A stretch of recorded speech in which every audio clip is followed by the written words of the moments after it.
Back to my channel. ఈరోజు ఏం జరగబోతుందో తెలుసుకుందామా? ఇంకా ఎపిసోడ్లోకి వెళ్ళిపోతే మిత్ర సీరియస్గా కూర్చొని ఆలోచిస్తూ ఉంటాడు. అప్పుడే లక్ష్మి అక్కడికి వస్తుంది. మిత్ర గారు, ఇదేంటి మీకోసం పాలు తీసుకొస్తే మీరేమో బాల్కనీలో కూర్చొని దీర్ఘంగా ఏదో ఆలోచిస్తున్నట్టున్నారు. అవును అవును లక్ష్మి, నేను ఆలోచిస్తుంది వివేక్ జానుల గురించి. ఏమైంది? ఇప్పుడు ప్రాబ్లం క్లియర్ అయిపోయింది కదా. జాను పొలం అమ్మకుండా అయితే మనం బయటపడగలం, కానీ మనలో ఉన్న కోపం ఫ్రస్ట్రేషన్ మాత్రం మనం ఇంకా ఆపలేకపోతున్నాం కదా లక్ష్మి. ఏంటి మిత్రగారు మీరు అంటుంది? అవును, జాను కోపం ఏంటంటే వివేక్ని మనం వదిలేస్తున్నామని, వివేక్ని పట్టించుకోవట్లేదు అని. అందుకే వివేక్ని మనం ఏదో ఒకటి చేయాలి, దాని గురించి ఆలోచిస్తున్నాను. మిత్రగారు, అంటే ఇప్పుడు ఏం చేద్దాం? వివేక్ని ఫ్యాక్టరీకి ఎండీని చేస్తే ఎలా ఉంటుంది లక్ష్మి? మిత్రగారు, ఈ ఐడియా చాలా బాగుంది. మీరు అనుకున్నట్టు ఇలా చేస్తే వివేక్ ఎండీగా తనకి తను ప్రూవ్ చేసుకుంటాడు. ఇదంతా చూసిన జాను కూడా చాలా హ్యాపీగా ఫీల్ అవుతుంది. అప్పుడు ఎటువంటి ఇబ్బంది ఉండదు. చాలా కరెక్ట్గా చెప్పావు లక్ష్మి. అందుకే ఈ విషయాన్ని రేపు నేను అందరి ముందు చెప్పాలనుకుంటున్నాను. ఓకే మిత్రగారు. లక్ష్మి, నేను తీసుకునే నిర్ణయం, ప్రతి నిర్ణయానికి నువ్వు నా పక్కన ఉండి సపోర్ట్గా ఉంటే నా మనసుకి చాలా ఆనందంగా అనిపిస్తుంది. మిత్రగారు, మీరు ఎటువంటి నిర్ణయం తీసుకున్నా దానికి ఎప్పుడు కూడా నేను కట్టుబడి ఉంటాను అని లక్ష్మి అంటుంది. ఇక ఇదంతా కూడా మనీషా వినేస్తుంది. అబ్బో, మిత్ర లక్ష్మి బాగానే ఆలోచిస్తున్నారు. మిత్ర, నువ్వనుకున్నట్టు ఇది ఇక్కడితో వదిలిపోదు. అవును, మీ మధ్య ఆఘాతాలు సృష్టించాలి అంటే జానుని ఇంత చిన్నదానికి ఒప్పుకొనిస్తే ఎలా కుదురుతుంది? జట్టి పరిస్థితిలోనూ వర్కౌట్ కానివ్వను అంటూ మనీషా ఇక జాను దగ్గరికి వెళ్తుంది. జాను జాను అని వెనకాలే, ఏమైంది మనీషా, ఈ టైంలో ఎందుకు నన్ను పిలుస్తున్నావు? వివేక్ పడుకున్నాడా? చాలాసేపు అయింది పడుకొని. నా మీద కోప్పడి అలిగి తిట్టేసి మరీ పడుకున్నాడు. వివేక్ ఎప్పుడూ అంతే, తన గురించి తను ఏది ఆలోచించుకోడు. నువ్వే వివేక్కి ఏం కావాలో చెయ్యాలి. దానికోసమే కదా నేను ఇదంతా మొదలుపెట్టాను. కానీ ఏం జరిగిందో చూసావుగా. నాకు తెలుసు ఆ లక్ష్మి తక్కువది కాదు. ఈ విషయం ముందే తెలిసి నిన్ను నన్ను ఆటలాడుకుంది. నువ్వు అనుకున్నది జరగకుండా ఆ లక్ష్మి ఇవన్నీ చేస్తుంది. అవును మనీషా, నువ్వు చెప్తూ ఉంటే నాకు ఇప్పుడిప్పుడే మా అక్క గురించి చాలా బాగా అర్థమవుతుంది. నీకు ఇంకొక విషయం చెప్పాలి. ఏంటి మనీషా అది? అవును, వివేక్ని ఫ్యాక్టరీకి ఎండీని చేసి మిగతా అన్నిటినీ కూడా వాళ్ళ గుప్పిట్లో పెట్టుకోవాలని మిత్ర అలాగే లక్ష్మి ప్లాన్ చేస్తున్నారు. ఏంటి నువ్వంటుంది? అవును, చూడు జాను, ఆ పని కనుక చేశారు అంటే ఇక మీకు ఆస్తిలో చిల్లి గవ్వ కూడా రాదు. ఇక ఒట్టి ఫ్యాక్టరీతోనే మీరు మిగిలిపోవాల్సి వస్తుంది. నీ శ్రేయోభిలాషిగా ఈ విషయం నీకు చెప్పడానికి ఇక్కడికి వచ్చాను. ఉంటాను జాను అంటూ మనీషా ఇక జానుని రెచ్చగొట్టి అక్కడి నుంచి వెళ్ళిపోతుంది. ఇంకా ఉదయం అవుతుంది. ఉదయం అయిన తర్వాత ఇక లక్ష్మి అందరికీ టీలు కాఫీలు ఇస్తూ ఉంటుంది. ఇక జయదేవ్, అమ్మ లక్ష్మి, ఉదయాన్నే నీ చేతి కాఫీ తాగితే ఆ రోజు ఎంతో అద్భుతంగా ఉంటుంది. కరెక్ట్గా చెప్పారు డాడీ. లక్ష్మి చేతి కాఫీతో డే స్టార్ట్ చేస్తే ఎక్సలెంట్గా ఉంటుంది. నేను కూడా దీనికి ఓటు వేస్తున్నాను పెదనాన్న. వదిన కాఫీ నాకు కూడా కావాలి. ఏంటి వదిన, మరి నాకు? వివేక్, నీకు లేకుండా ఉంటుందా? ఇదిగో అని చెప్పేసి లక్ష్మి ఇక వివేక్కి కాఫీ ఇస్తుంది. ఇంతలోకి అప్పుడే జాను మనీషా కిందకి వస్తూ ఉంటారు. ఇక దేవయాని అయితే, ఒరే వివేక్, ఇలా నీ కాఫీలో టీలో చేతిలో పెట్టి నీ మనసుని వాళ్ళ చేతుల్లో పెట్టుకుంటున్నారు. ఇలాంటి చిన్న చిన్న వాటికి నువ్వు ఎక్కువ ఆనందాన్ని చూపిస్తావని నీకు ఏవి కాకుండా చేస్తున్నారు వీళ్ళు. అవన్నీ ఇక్కడి నుంచి చెల్లవత్తాయి గారు అని జాను అంటుంది. ఇక ఒక్కసారిగా మిత్ర, జాను, నీ ప్రెస్టేషన్ ఏంటో, నీ బాధ, నీ కోపం ఏంటో నాకు అర్థమైంది. అందుకే నేను ఒక డెసిషన్ తీసుకున్నాను. ఆ విషయం చెప్పడానికే మీ అందరినీ కిందకి రమ్మని చెప్పాను. ఏంటి మిత్ర అది అని చెప్పి దేవయాని అంటుంది. ఇక జయదేవ్, మిత్ర, ఏం డెసిషన్ తీసుకున్నావు నువ్వు? డాడీ, నేను వివేక్ని ఫ్యాక్టరీకి ఎండీని చేయాలనుకుంటున్నాను అని వెనకాలే ఒక్కసారిగా జాను అలాగే దేవయాని షాక్ అయిపోతారు. ఇక దేవయాని అయితే, అవునా మిత్ర, నాకు చాలా హ్యాపీగా ఉంది. ఇక వివేక్ ఫ్యాక్టరీకి ఎండీ అయిపోయాడంటే మొత్తం ఫ్యాక్టరీ బాధ్యతలన్నీ వివేక్కే వస్తాయి. ఇక నాకు చాలా సంతోషంగా ఉంది. మనం అనుకున్నది జరిగింది అని చెప్పేసి దేవయాని అంటూ ఉంటే ఇక జాను, ఏంటత్తయ్య గారు, ఒక ఫ్యాక్టరీకి ఎండీని చేయడంతో అంత సంతోషపడిపోతున్నారు? ఇందులో సంతోషపడాల్సింది ఏముంది? ఒక ఫ్యాక్టరీని వివేక్ ఇచ్చి అన్ని కంపెనీలని వాళ్ళ గుప్పెట్లో పెట్టుకున్నారు. అలాంటప్పుడు మనం ఎందుకు సంతోషపడాలి అని వెనకాలే దేవయాని వివేక్ ఇంట్లో అందరూ కూడా షాక్ అవుతారు. ఇక జయదేవ్, ఏంటమ్మా జాను నువ్వు అంటుంది? అంటే నీ మాటకి ఉద్దేశం ఏంటి? అవును, ఆస్తి పంపకాలు జరగాలి. ఆస్తి పంపకాలు జరిగితేనే మాకు రావాల్సింది మాకు దక్కుతుంది, వాళ్ళకి వెళ్ళాల్సింది వాళ్ళకి వెళ్తుంది. లేకపోతే మీరు అందరికీ అన్యాయం చేసేస్తారు అని వెనకాలే ఒక్కసారిగా లక్ష్మి, జాను ఏంటి ఆ మాటలు? నువ్వేనా ఇలా మాట్లాడుతుంది? ఆ, నేనే ఇలా మాట్లాడుతున్నాను. ఏంటిప్పుడు అని వెనకాలే ఇక మిత్ర, జాను నువ్వు చిన్నపిల్లవి, తెలియక ఇలా మాట్లాడుతున్నావు. అందుకే నా బావగారు వివేక్కి ఫ్యాక్టరీ ఇచ్చి మిగతా కంపెనీలు మీ గుప్పెట్లో పెట్టుకోవాలనుకుంటున్నారు.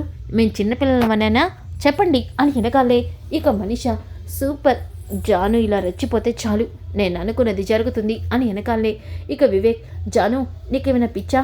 ఈ ఆస్తి ఎప్పుడు ఉమ్మడిగానే ఉంటుంది, వేరు వేరు కాదని మేము ఎప్పుడూ అనుకోలేదు అని వెనకాలే ఇక దేవయాని, ఒరే వివేక్, నువ్వెలాగో అడగలేవు, కనీసం జాను నిన్న అడగనివ్వు. ఏమైంది? జానుకి లక్ష్మికి ఉన్న పొలాన్ని అమ్మాలనుకుంటే ఆ పొలం అమ్మటానికి లక్ష్మి సంతకం లేనిదే వర్కౌట్ కాదని నిన్నటికి నిన్న ఈ లక్ష్మి వాళ్ళ తాతతో పొలం పేపర్లు తీసుకొచ్చి ప్రూవ్ చేసింది. రేపు నీ ఆస్తి విషయంలో కూడా వీళ్ళు అలాగే ఏదో ఒకటి చేస్తారు.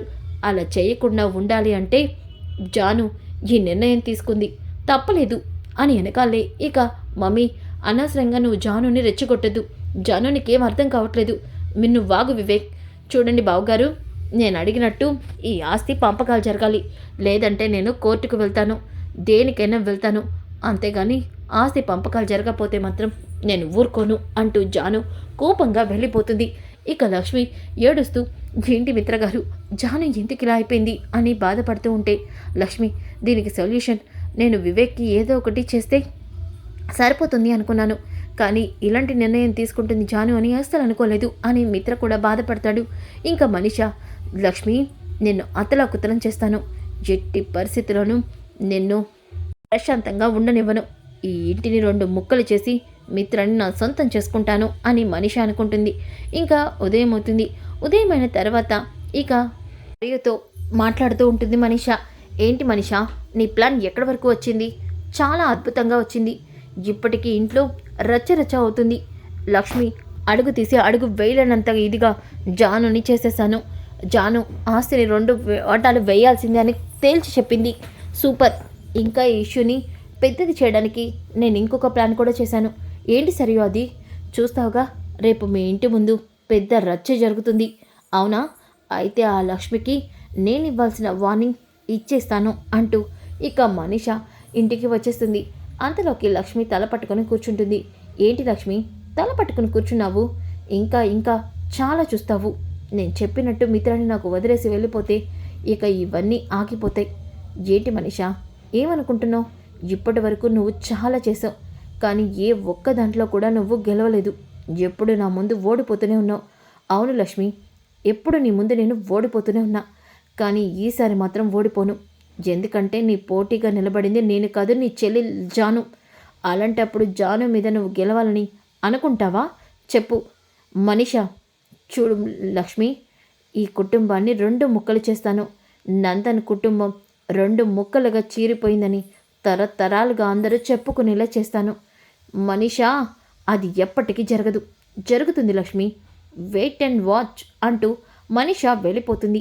ఇక ఒక్కసారిగా జాను అయితే ఇంటికి పిలిపిస్తుంది. అది చూసి మిత్ర అలాగే ఇంట్లో అందరూ కూడా షాక్ అవుతారు.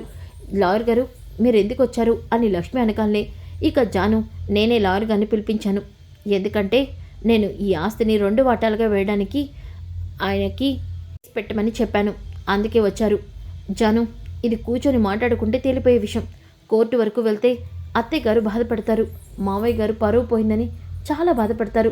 నా మాట విను. చూడు, నేను ఇంకా మీ మాటలు ఎవ్వరివి నమ్మను. నేను అనుకున్నది చేస్తాను. లాయర్ గారు అలా చూస్తున్నారంటే రేపే మీరు ఈ కేసుని కోర్టులో వాదించేలాగా చూసుకోండి, అన్ని ఏర్పాట్లు చేయండి, ఇదిగోండి అడ్వాన్స్ అని చెప్పి జాను లాయర్కి అయితే డబ్బులు ఇస్తుంది.